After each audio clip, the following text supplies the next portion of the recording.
Good morning, नमस्कार दोस्तों। आज हम अपनी यूट्यूब ऑनलाइन क्लास में एक बार फिर आपका हार्दिक अभिनंदन है। देखिए, सर्दी का मौसम है, इसलिए सर्दी के समय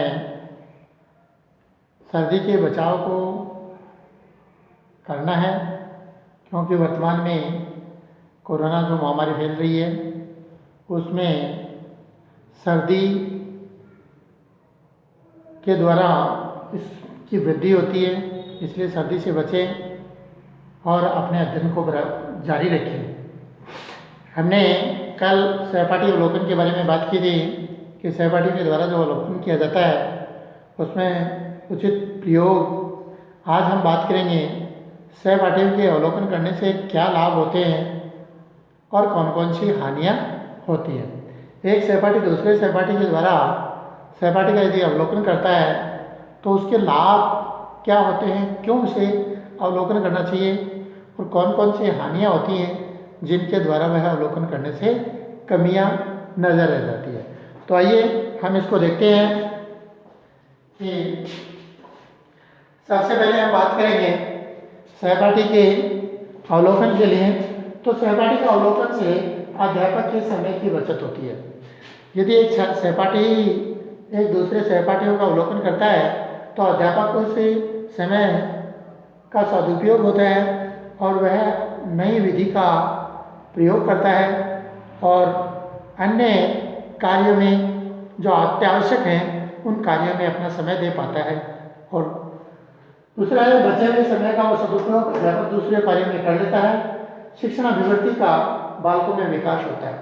यदि वह अवलोकन करता है तो उससे बालक की अभिवृद्धि का विकास हो जाता है। शिक्षण में कौन कौन से किस प्रकार अवलोकन करना चाहिए, इनका विकास जब वो अवलोकन करेगा तो उत्पन्न होगा। शिक्षक प्रशिक्षण में विद्यार्थियों को काफ़ी लाभ होता है। जब प्रशिक्षण के दौरान विद्यार्थी होते हैं वो यदि एक दूसरे सहपाठी का यदि अवलोकन करते हैं तो उसके द्वारा अपने मन चेतना की जो अभिवृद्धि होती है, उसके ज्ञान है, बोध है, इन सब के बारे में उसे उसके मेथड्स के बारे में, उसकी विधि और प्रविधि के बारे में उस विद्यार्थी को ज्ञान होगा और उसके द्वारा वह अपने अंदर काफ़ी सुधार कर लेता है। तो प्रशिक्षण के दौरान विद्यार्थियों को काफ़ी लाभ प्राप्त होता है।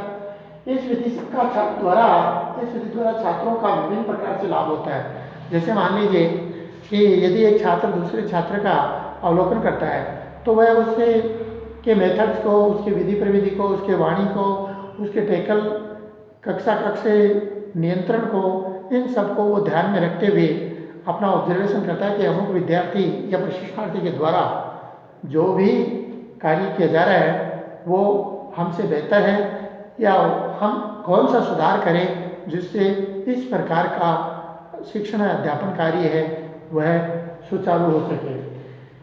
इस विधि द्वारा छात्र विभिन्न प्रकार के लाभ को प्राप्त कर लेता है और सहपाठी अवलोकन से आत्मविश्वास का विकास होता है। क्योंकि जो विद्यार्थी है वो प्रशिक्षणार्थी है, वो अवलोकन करेगा तो उसके अंदर सेल्फ कॉन्फिडेंस पैदा होगा।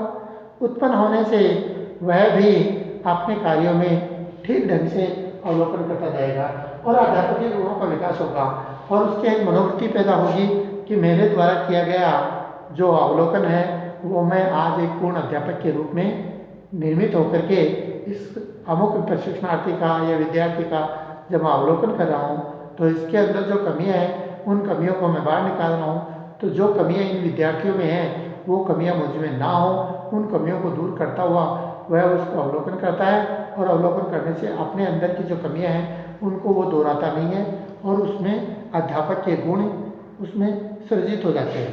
अब तो आइए अब हम बात करेंगे उनके अंदर हानियाँ क्या होती हैं, कमियाँ कौन कौन सी रहती है कि जब विद्यार्थी अवलोकन करता है तो कौन सी कमियाँ रहती हैं। तो सबसे पहले कमी रहती है कि सहपाठी पूर्वाग्रह से ग्रसित नहीं होना चाहिए। यदि सहपाठी है वो पूर्वाग्रह से ग्रसित होता है कि मैं तेरी कमी नहीं निकालूंगा, आप मेरी कमियाँ मत निकालना, तो वैसे ये यदि ग्रसित होगा तो दोनों विद्यार्थियों की कमियाँ उसके अंदर निहित रहेंगी और वह एक अच्छे अध्यापन कौशल को विकसित नहीं कर पाएगा। सहपाठी उचित प्रक्रिया से अवलोकन करना चाहिए। यदि वह प्रक्रिया धीम रह करके अवलोकन नहीं करता है तो उसमें उस अवलोकन करने का औचित्य नष्ट हो जाता है और समय की बर्बादी होती है। फिर है अनुभव की कमी के कारण परिणाम है जो प्रभावित होते हैं। जो विद्यार्थी में प्रशिक्षण दौरान ही यदि वह अवलोकन करता है, अवलोकन की उसके पास अनुभव की कमी होती है और कम अनुभव के कारण वह कम अवलोकन कर पाता है, जिससे विद्यार्थी की संपूर्ण कमियां हैं वो दूर नहीं होती हैं और ये कमियां हमेशा हमेशा के लिए स्थायी कर जाती है। विश्वास की कमी के कारण विश्वास नहीं होता, क्योंकि जब हम दूसरे का अवलोकन करते हैं तो हमारे अंदर जो कॉन्फिडेंस होता है, फुल कॉन्फिडेंस, वो अगले को भी यही मानते हैं कि अगले के पास भी फुल कॉन्फिडेंस नहीं होगा। इसकी वजह से दोनों के अंदर जो कमियां हैं वो एक प्रकार से रह जाती हैं, जिससे हमारे जो परिणाम हैं वो नकारात्मक उत्पन्न होते हैं। जैसे आज भी हम कोई भी कॉम्पिटिशन देखते हैं, आज जो अफवाहें चल रही हैं कि दिल्ली पुलिस का पेपर जो लग रहा है, पेपर देने वाले विद्यार्थी खूब तैयारी कर रहे हैं और पेपर सेट करने के बाद हो सकता है परीक्षा के पेपर आउट हो जाते हैं और वो चंद घंटों में, चंद पैसों में ही परीक्षा को उत्तीर्ण कर लेते हैं। तो इससे हमारे जो विश्वास की कमी के कारण है वो परिणाम है हमारे नकारात्मक हो जाएंगे कि हम क्या पढ़ें, न मालूम परीक्षा के दौरान हमारी वो पेपर सेटिंग करके लोग पेपर खरीद लेंगे और मैं रह जाऊँगा। इसकी वजह से उसका जो मनोचेतना है वो धीरे धीरे क्षीण हो जाती है और वो पूरी तैयारी नहीं कर पाता है। इसके बाद ही वास्तविक तथ्यों का अवलोकन करने का अभाव होता है। जिस प्रकार वह अपने कार्य के लिए अवलोकन करता है तो उन्हीं के अवलोकन का उसमें अभाव समायोजित पाया जाता है।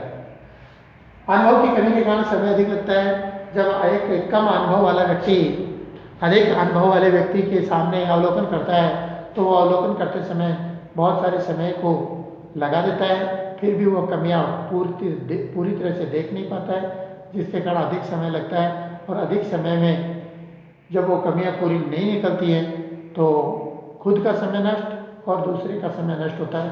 तो इस प्रकार हम देखते हैं कि आज हमने सहपाठी अवलोकन के लाभ और हानि के बारे में अध्ययन किया है। नेक्स्ट में हम दूसरे अवलोकन के बारे में, दूसरे टॉपिक के बारे में चर्चा करेंगे।